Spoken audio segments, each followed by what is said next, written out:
Well, she was skeletonized, as I understand it. She was out in the elements for 3 months. But things like fingernails could survive. I've seen skeletons come in with no flesh, but the nails are still there. There could be something under those nails.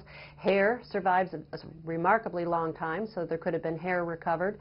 Those are only possibilities. I'm only speculating, but that's the kind of thing that could have been recovered from her remains. At the time, it would have meant nothing if they had no one to whom to compare it. Even if they'd had DNA, you have to have someone to whom to compare it. And Kathy, why wasn't any cause of death ever determined?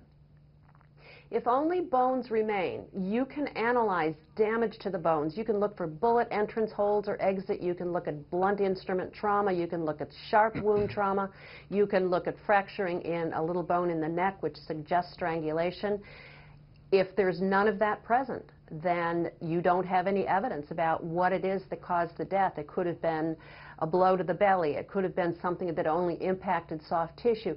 It could have been strangulation. In a very young person, the wings of the hyoid bone are still quite flexible, and your hyoid bone might not fracture even in strangulation.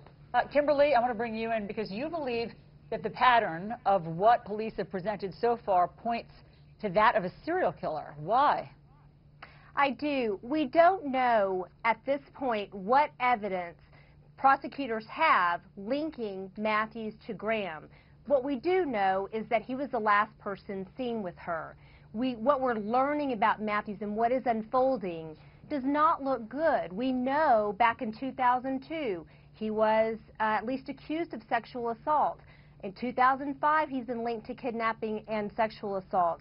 Now 2009, kidnapping, sexual assault, and murder. There is clearly a pattern. And when we talk about what is a serial killer, it is a person that kills 2 or more people over the span of a month, taking a break, a cooling off period in between the murders.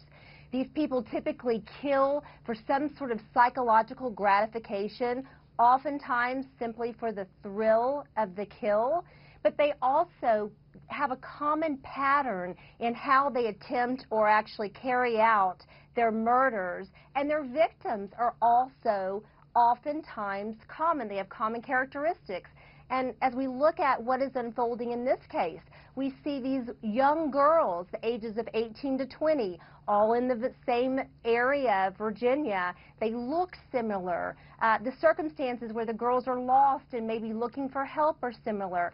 So there's lots of indicators here pointing to the fact that Matthews very well